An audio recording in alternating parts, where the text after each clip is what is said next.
Hey family, this is day 66 of our Reading Through the Bible Together in a Year series. Today we're covering Joshua chapters 16 through 19. They're a little bit shorter so we can do more of them. Where we are in the story is that Joshua and the Israelites have come into the promised land and they've been conquering several different kings and several different cities and nations and wiping people out according to what Yahweh has told them to do, commanded them to do. And so as we began yesterday, we began the allotment process where Joshua is dividing up the land to the different people of Israel, to the different tribes. And so we're in the process of saying a lot of Hebrew words and Hebrew names that are basically impossible, and it's a lot to deal with. But, we'll get through it. So let's see how it goes for the rest of the tribes today. The lot came out for the children of Yosef from the Yarden at Jericho, at the waters of Jericho on the east, even the wilderness, going up from Jericho through the hill country to Bethel. It went out from Bethel to Luz, and passed along to the border of the Arkites to Ataroth. And it went down westward to the border of the Yaphletites, to the border of Beth Horon, the lower, and on to Getzer, and ended at the sea. The children of Yosef, Manasseh and Ephraim, took their inheritance. This was the border of the children of Ephraim according to their families. The border of their inheritance eastward was Ataroth Adar to Beth Horon the upper. The border went out westward at Michmethat on the north. The border turned about eastward to Ta'anat Shiloh and passed along it on the east of Yanoach. It went down from Yanoach to Ataroth to Na'arah, reached to Jericho, and went out at the Yarden. From Tappuah, the border went along westward to the brook of Kanah, and ended at the sea. This is the inheritance of the tribe of the children of Ephraim according to their families, together with the cities which were set apart for the children of Ephraim in the middle of the inheritance of the children of Manasseh, all the cities with their villages. They didn't drive out the Canaanites who lived in Getzer, but the Canaanites dwell in the territory of Ephraim to this day, and have become servants to do forced labor. This was the lot for the tribe of Manasseh, for he was the firstborn of Yosef. As for Machir, the firstborn of Manasseh, the father of Gilead, because he was a man of war, therefore he had Gilead and Bashan.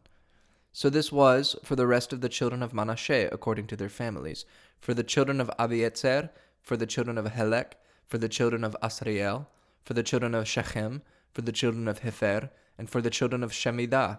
These were the male children of Manasseh, the son of Yosef, according to their families.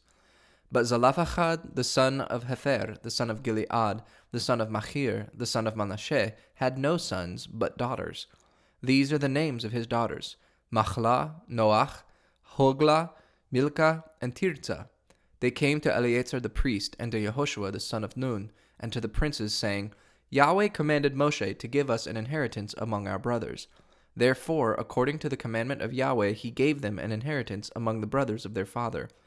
10 parts fell to Manasseh, in addition to the land of Gilead and Bashan, which is beyond the Yarden, because the daughters of Manasseh had an inheritance among his sons. The land of Gilead belonged to the rest of the sons of Manasseh.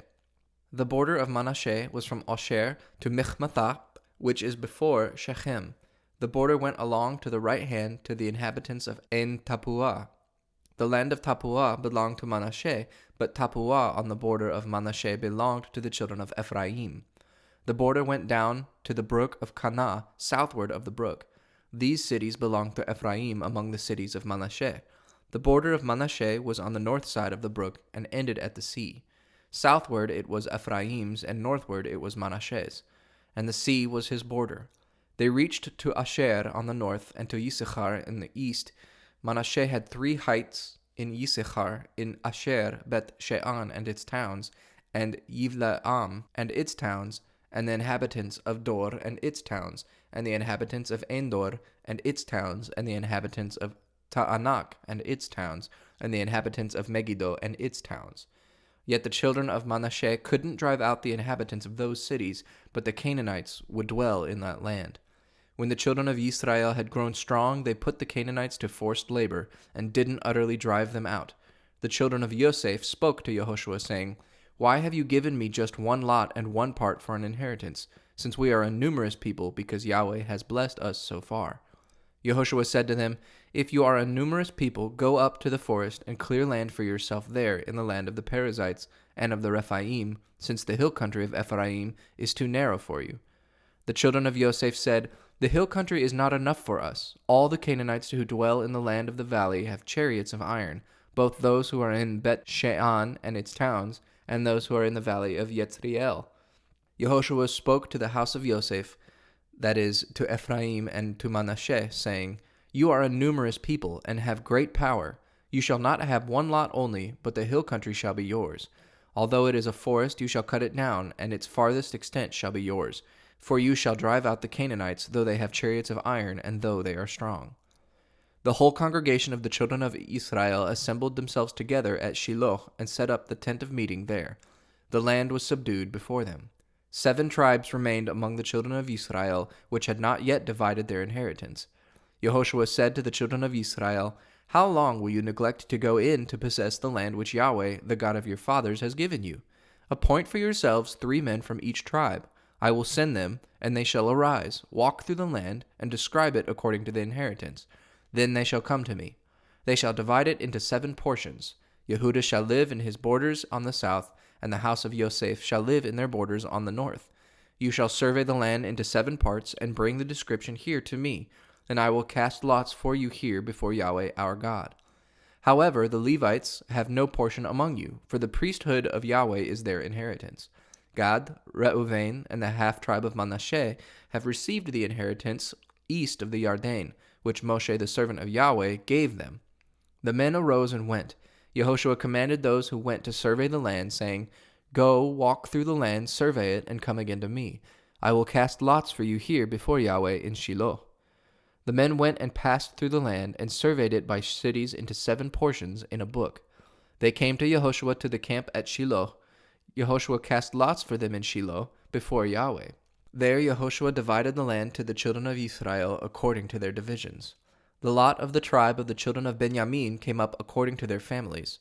The border of their lot went out between the children of Yehudah and the children of Yosef. Their border on the north quarter was from the Yarden. The border went up to the side of Jericho on the north, and went up through the hill country westward. It ended at the wilderness of Bet Aven. The border passed along from there to Luz, to the side of Luz, also called Bethel, southward. The border went down to Atarot Adar, by the mountain that lies on the south of Beth Horon, the lower. The border extended and turned around on the west quarter southward, from the mountain that lies before Beth Horon southward, and ended at Kiryat Baal, also called Kiryat Yearim, a city of the children of Yehudah. This was the west quarter. The south quarter was from the farthest part of Kiryat Yearim.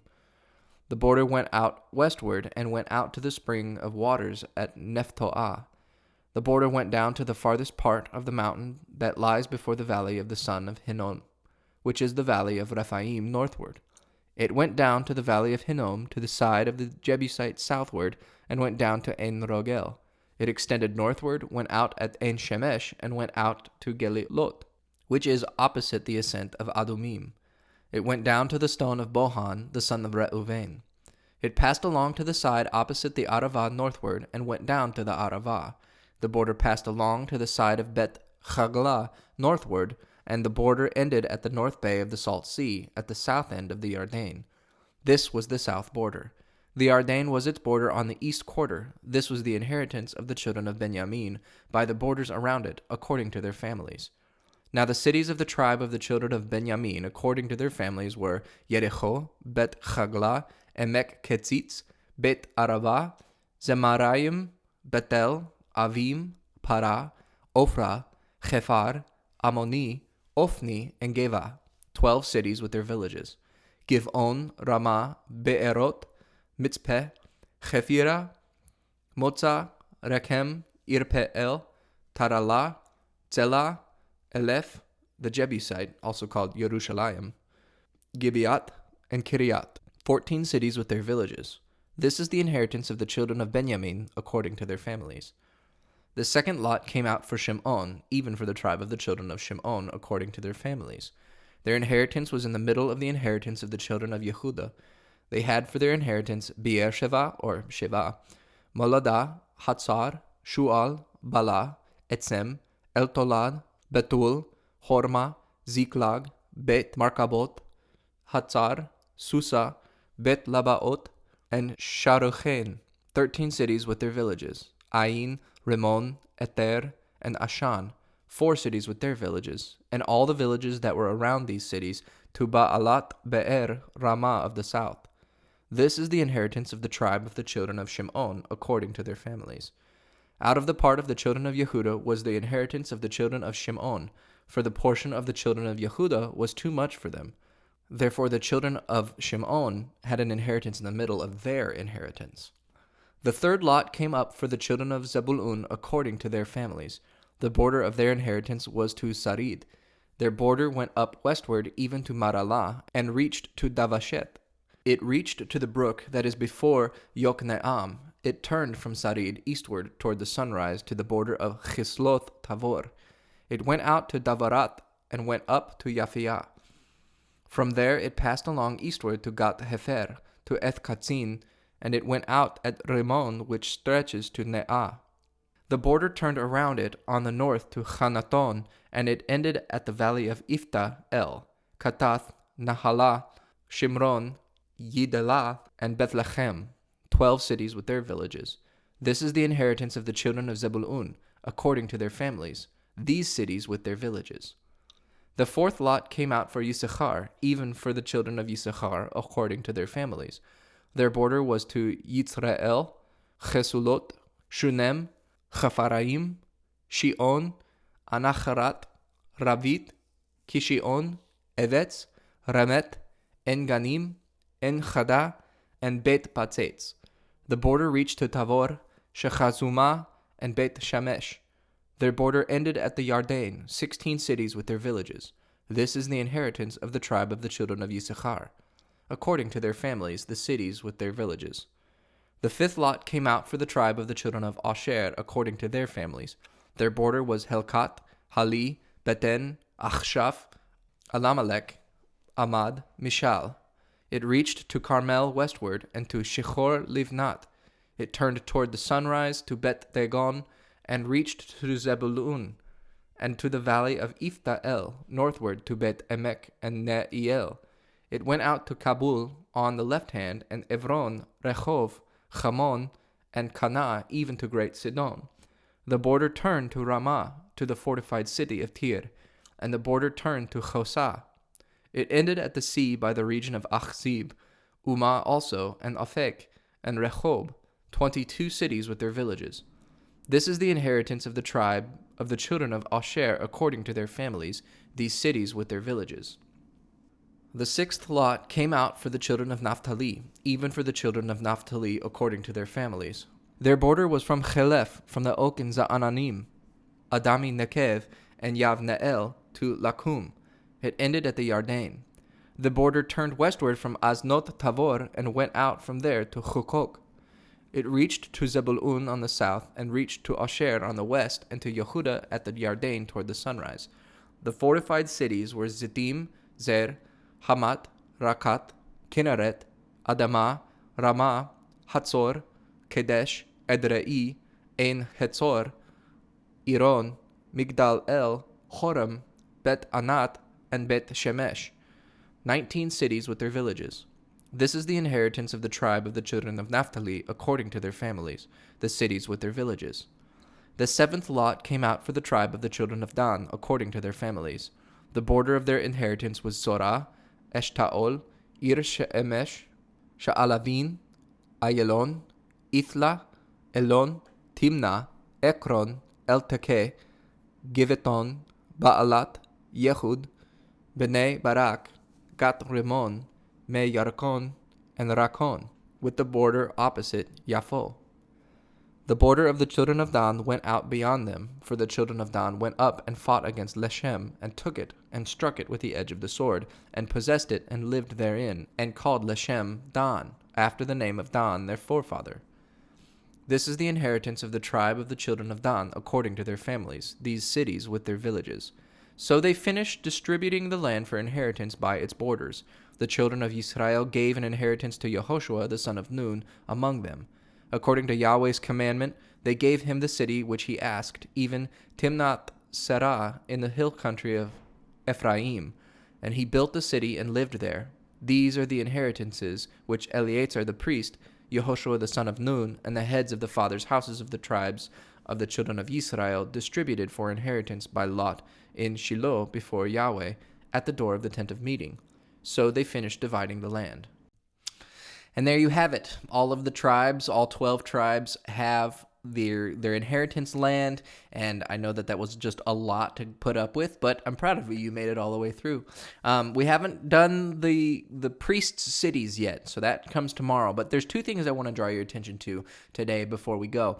The first thing is a detail that I noticed is that earlier when it's talking about, in chapter 10, when Joshua and the Israelites are conquering different nations and wiping out different peoples, one of the people is the king of Getzer and the people there that are with him, right? And it says that Joshua wipes them out and they didn't leave anybody alive, right? They killed the king and all of the people and they didn't leave anybody alive. Now, however, in chapter 16, what we read today is that when, I believe it's Ephraim or Manasseh, Ephraim and Manasseh, it's hard, I'm getting the pronunciations mixed back up, but Ephraim and Manasseh, it's one of those two that they get the land of Getzer and they don't drive out. There are Canaanites living in the land. There are Canaanites in Getzer that aren't dead. Now, does that clash with Joshua chapter 10 where it says they wiped out everybody and didn't leave anybody alive? Well, I don't think so. I think this is one of the details that points to the fact that Joshua and the Israelites didn't just commit genocide, that whenever there was utterly destroyed or left none of them alive, this is like hyperbolic language where the culture is being wiped out, not every single life has been taken.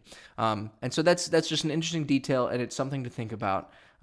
Maybe they didn't wipe everybody out. Maybe that's one of the reasons why they have problems further down the line, is that there are Canaanites living in the land. One thing I did notice when it came to Ephraim and Manasseh, Ephraim and Manasseh, hard to do that off the top of my head. One of the things I noticed is that both of those tribes, when they took their inheritance land, there were Canaanites still living in the land, and the Israelites, Ephraim and Manasseh, they forced the Canaanites still living there to be their slaves. And so, like, that's already setting up for a bad setup. So yes, that's all I have. And so it's not super thought-provoking, but it might be interesting. Either way, I hope you have a wonderful day.